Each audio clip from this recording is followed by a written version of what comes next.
기도하겠습니다. 살아계신 하나님 아버지, 은혜에 감사를 드립니다. 우리에게 새로운 날을 허락하여 주시고 생명을 주시고 또 세상 끝날까지 우리와 함께 하겠다고 약속하신 그 주님 정말 감사드리며, 오늘도 그 은혜를 기억하고 은혜에 감격하는 삶을 살게 하여 주시옵소서. 오늘도 우리가 살아가면서 주님께서 맡겨주신 일들을 감당해 나가야 할 터인데, 하나님, 그 일들을 감당할 때마다 새 힘이 생기게 하시고 기쁨이 있게 하시고, 또 우리 가운데 주를 위해 살아가는 것이 얼마나 영광스러운지 하나님, 그 감격이 오늘 우리의 삶 가운데 일어나게 하여 주시옵소서. 새생명 축제를 위해서 저희가 기도하고 준비하는 가운데 있습니다.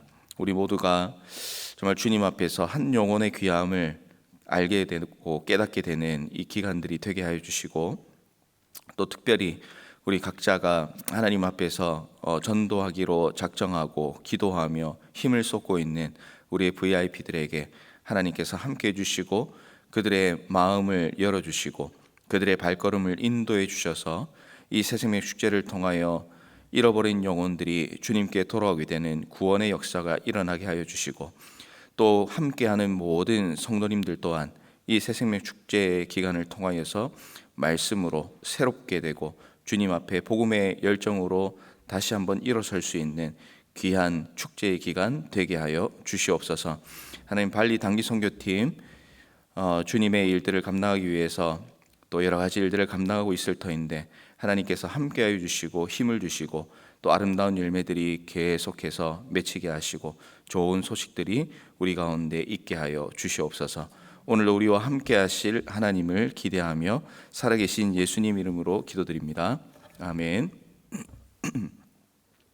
하나님 말씀 보겠습니다. 다니엘서 8장 1절부터 14절까지 말씀입니다. 다니엘 8장 1절부터 14절까지 말씀입니다.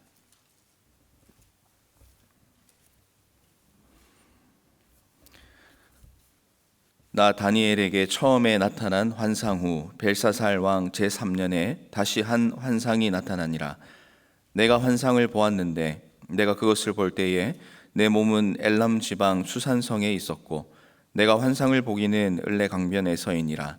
내가 눈을 들어본즉 강가에 두 뿔 가진 숫양이 섰는데 그 두 뿔이 다 길었으며 그 중 한 뿔은 다른 뿔보다 길었고 그 긴 것은 나중에 난 것이더라.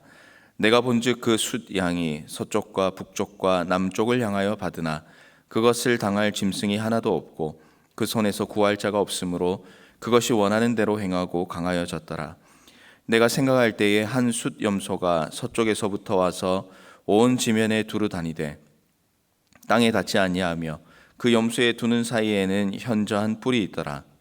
그것이 두 뿔 가진 숫양 곧 내가 본 바 강가에 섰던 양에게로 나아가되 분노한 힘으로 그것에게로 달려가더니 내가 본즉 그것이 수장에게로 가까이 나아가서는 더욱 성내어 그 수장을 쳐서 그 두 뿔을 꺾으나 수장에게는 그것을 대적할 힘이 없으므로 그것이 수장을 땅에 엎드려뜨리고 짓밟았으나 수장을 그 손에서 벗어나게 할 자가 없었더라.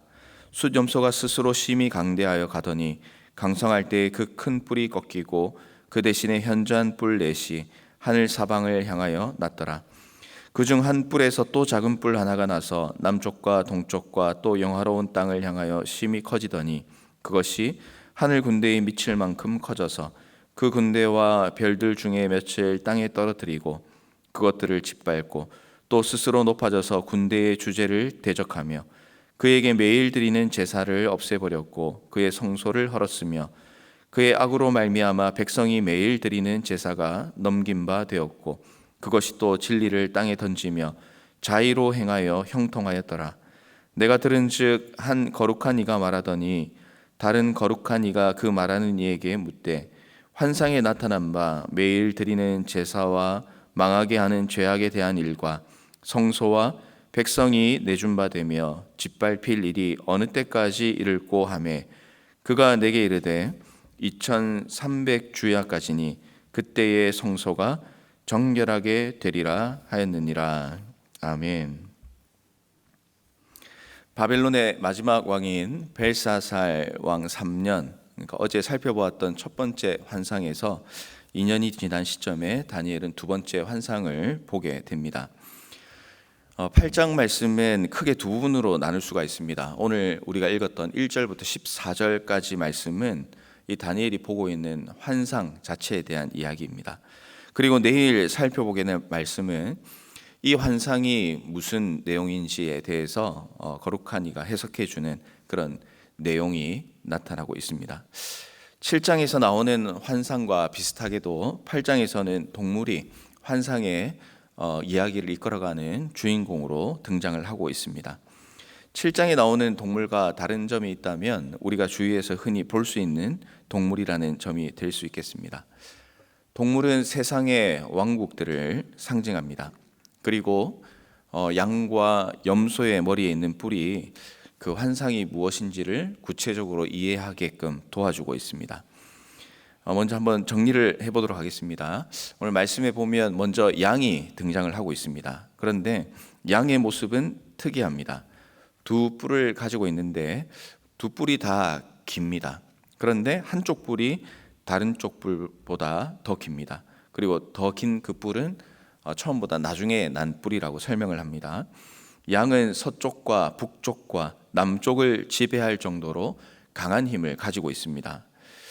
그 당시에 양을 제압할 수 있는 다른 동물은 존재하지 않는 상황입니다. 내일 우리가 보게 될 말씀을 따르면 이 양은 메대와 바사 왕국을 의미한다고 볼 수가 있겠습니다.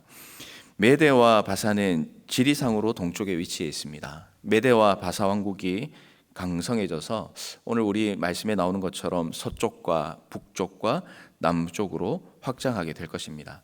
그리고 이들은 바벨론을 무너뜨릴 것이고 나중에 난 두 뿔 중에 조금 더 긴 뿔을 상징하는 바사가 그 당시에 연합 왕국이었던 이 메대를 흡수해서 통일하게 된다는 그런 상징을 가지고 있습니다.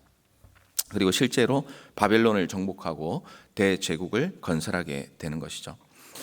양이 강성해지고 또 저물쯤에 다른 동물이 등장을 하고 있습니다. 5절 말씀에 보면 염소가 등장을 하고 있습니다. 염소의 두 눈 사이에는 큰 뿔이 있습니다. 염소는 헬라 왕국이고 뿔은 헬라의 첫 번째 왕이라고 내일 말씀에 이제 설명을 하고 있기 때문에 이제 알렉산더 대왕이라고 우리가 생각을 할 수가 있겠습니다. 이 알렉산더 대왕의 사후에 새롭게 4개의 뿔이 솟아난다, 4개의 뿔이 나타난다고 말씀을 합니다. 그러니까 하나의 나라였었는데 이 알렉산더 대왕이 죽고 난 이후에 그 하나의 왕국이 4개의 왕국으로 이제 분열되게 된다는 것을 보여주고 있는 것이죠. 그리고 그 가운데 한 작은 뿔이 또 솟아나는 것을 보게 됩니다. 이 뿔은 남쪽과 동쪽과 또 특별히 영화로운 땅을 향하여서 심히 커진다 설명을 하고 있습니다. 이 환상을 통하여 보면서 다니엘도 그렇지만 오늘 우리도 알 수 있는 것은 역시 세상 나라가 그렇구나 하는 것을 우리가 발견하게 됩니다. 자기의 욕심으로, 권력 욕심으로 세력을 키우기 위해서 싸우고 이기고 그리고 제거하는 것이 이 세상 나라의 모습인 것입니다. 강하고 강해져야 하고 또 살기 위해서는 누군가를 파괴해야 하는 그런 모습들이 이 환상 가운데도 분명히 나타나고 있는 것입니다. 그런데 세상의 역사가 새롭게 등장하고 또 멸망하는 이 순환의 순간 가운데서 오늘 말씀의 후반부에는 작은 뿔이 커져서 하는 일에 초점을 맞추고 있습니다. 이 작은 뿔은 영화로운 땅을 향하여 점차 심히 커진다 말씀을 합니다. 그리고 나라를 정복할 뿐만 아니라 악한 일을 서슴지 않고 있습니다. 그들이 하는 악한 일은 무엇입니까? 하나님의 백성을 괴롭히고 하나님의 백성을 짓밟고 하나님께 드리는 매일의 제사가 없어지도록 거르도록 만들고 예배를 억압하며 성소를 헐고 무엇보다 말씀대로 살아가지 못하는 그런 방해하는 일들을 하고 있습니다. 작은 뿔에서 크게 된 악한 왕은 하나님을 모욕하고 교회를 짓밟으려 하고 있는 것입니다. 환상 가운데서 다니엘은 거룩한 이들의 이야기를 통해서 위로를 받고 있습니다. 13절에 보면 거룩한 이가 다른 거룩한 이와 대화하는 장면이 나옵니다. 하나님의 백성을 망하게 하는 이 죄악에 대한 일, 하나님의 백성을 짓밟는 일이 언제까지 이어질 것인가 하는 탄식을 이야기합니다. 그리고 또한 대답을 합니다. 이 악행은 2300 주야까지 이어지겠지만 반드시 그치는 날이 있게 될 것이고, 그리고 그날에 성소가 정결하게 될 것이다. 이 두 거룩한 이들의 이야기를 통해서 다니엘도 꼭 같은 마음으로 탄식하고 답답하고 두려운 마음이 있었지만 위로의 말을 듣고 감사하는 마음으로 오늘 말씀이 마무리되고 있습니다. 우리 또한 참 연약합니다. 고난이라는 그 순간이 또 시간이 주어졌을 때에 그것을 견뎌나가는 것이 참으로 어려울 때가 많습니다.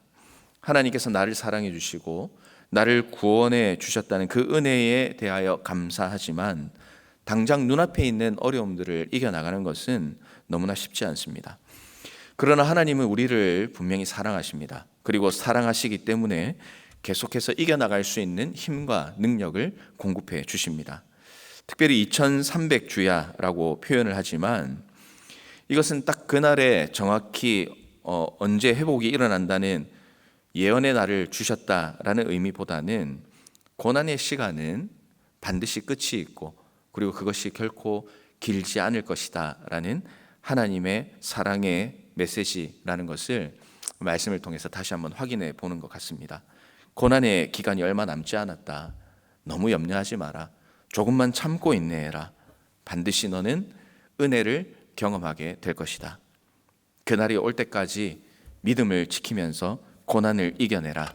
이것이 바로 이 환상 가운데 주시는 하나님의 사랑의 말씀이라고 할 수가 있는 것입니다. 마지막 때를 살아가는 우리의 삶에도 같은 도전이 주어집니다. 어제 우리가 말씀을 통해서 들었듯이 사탄의 도전은 때로는 격렬하지만 때로는 달콤하게 우리를 방해합니다. 어떻게든 우리가 하나님께 가까이 나가지 못하도록, 또 우리가 하나님께 제대로 예배자로 살아가지 못하도록 온갖 방해들을 할 것입니다. 하나님을 대적하고 예배가 사라지고 그리스도인들을 핍박합니다. 그로 인하여서 신앙을 포기하고 싶은 순간들이 우리 가운데 주어집니다. 그러나 여러분 꼭 기억하십시오. 핍박이 심하여서 우리를 괴롭게 하고 유혹이 심하여서 우리를 나태하게 하는 일들이 있을 때에 그때가 바로 우리가 정신을 바짝 차려야 하는 시간입니다. 사탄의 방해로 주춤하는 시간이 있겠지만 그러나 주저앉은 그대로 우리의 마지막을 삼아서는 안 됩니다. 왜냐하면 우리는 승리가 약속된 하나님의 자녀이기 때문에 그렇습니다. 하나님은 온 우주 만물의 주인이십니다. 우리는 하나님의 자녀라고 했으니 우리 또한 온 우주 만물의 주인입니다. 하나님은 사랑하는 자녀들이 불행하거나 잘못된 결과에 임하도록 하실 수가 없는 분입니다. 과정은 조금 불행해 보일 수 있습니다. 그러나 아름다운 결과를 이미 예비하셨고 이미 이루셨습니다. 사망 권세를 이기신 예수 그리스도로 말미암아 우리는 지려고 해도 질 수 없는, 반드시 승리할 수밖에 없는 존재로 만들어 주신 것입니다. 그러니 우리는 우리의 삶 가운데 일어나는 순간순간의 일에만 매이는 것이 아니라 이렇게 약속을 주신 하나님의 그 큰 그림을 바라볼 수 있어야 합니다. 결과를 아는 사람은 고난도 담담히 감당할 수 있게 될 것입니다. 사랑하는 성도 여러분, 우리 앞에 놓여 있는 문제는 무엇입니까? 우리를 에워싸고 우리를 힘들게 하고 우리를 괴롭게 하고 계속해서 생각나게 하는 그런 어려운 일들, 또 때로는 또 우리를 어렵게 만드는 사람은 누가 있습니까? 하나님 도대체 어느 때까지입니까? 라며 탄식하고 있는 우리의 기도의 제목은 무엇입니까? 세상을 창조하시고 다니엘에게 위로해 주신 하나님, 또 예수님을 통해서 구원의 은혜를 베풀어 주신 하나님께서 오늘도 변함없이 우리와 함께 하시고 또한 세상 끝날까지 함께 하신다고 약속하셨습니다. 지난 날을 한번 돌아보십시오. 우리에게 숱한 어려움들이 분명히 있었습니다. 왜 안 도와주시냐고 불평하고 탄식한 적도 참 많습니다. 그러나 오늘 이 자리에서 우리의 삶을 돌아보면 분명히 하나님은 우리와 함께 하셨고 또 우리가 기대했던 것과 다를 수는 있겠지만 우리를 가장 좋은 길로, 선한 길로 인도해 주셨다는 것을 우리 모두가 믿음으로 고백하고 있는 줄로 믿습니다. 내게 영향을 미치고 있는 여러 가지 어려움들이 지금도 있겠지만, 그러나 오늘 다니엘이 들었던 그 위로의 말씀처럼 하나님의 자녀에게는 반드시 끝나는 지점이 있다는 사실을 꼭 기억하십시오. 이 축복의 약속을 가지고 살아가는 우리는 오늘 하루의 삶 가운데 불평과 원망이 아니라 기쁨과 감사의 그런 은혜의 삶을 살아가게 될 수 있게 될 것입니다.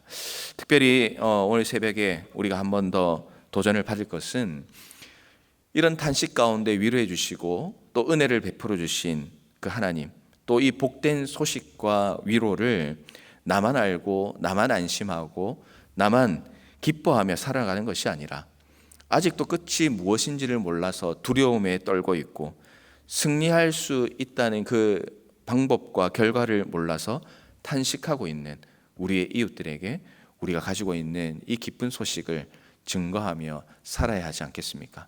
이 새생명 축제 기간 이제 내일부터 시작이 될 텐데, 정말 마지막까지 최선을 다하여서 그들을, 내가 하나님께서 나를 살려주신 이 복음을 통하여 내 이웃들도 살게 되는 그런 놀라운 은혜와 축복이 하나님 나를 통하여 일어나게 해주십시오. 그리고 그 탄식이 주님의 복음을 통하여 그쳐지는 놀라운 은혜가 우리 가운데 있게 해주십시오 라는 그런 기도의 제목으로 오늘도 우리의 삶을 살아간다면 하나님의 놀라우신 은혜를 나와 우리의 이웃들이 함께 누리게 되는 그런 놀라운 역사가 일어나게 될 줄로 믿습니다. 오늘 하루도 그 은혜를 기대하며 소망의 삶을 살아가고, 또한 우리의 이웃들에게 복음을 증거하며 살아가시는 모든 성도님들 되시기를 주님의 이름으로 축복합니다. 우리 함께 찬송 드리고 기도의 자리로 나가도록 하겠습니다. 찬송가 447장, 통일 찬송가